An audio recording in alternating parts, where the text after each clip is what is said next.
Have you been asking yourself, what am I going to do with my major after I graduate? Not having the answer to this question can be frustrating.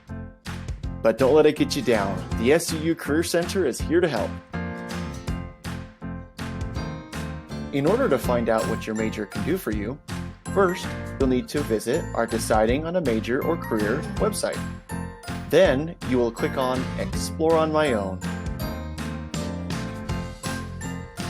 Once you've clicked on Explore on My Own, a drop-down menu will appear with additional research resources. Click on What Can I Do with This Major? Once the home page appears, you will click on View All Majors. Then, your journey of discovery begins. Select a major to begin learning more about the areas of related work for that major. After selecting a major, you should see several areas of related work for that major.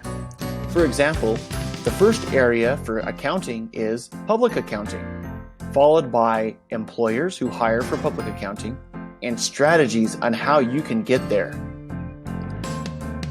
If you are interested in taking your exploration a step further, you can find practical information about major-related careers like annual median pay or typical entry-level education at Occupational Outlook Handbook, found at the bottom of the page. What happens if you still don't know which major or career to choose? Learn more about your best fit majors and careers by scheduling a career and major assessment. For more information, please visit our website.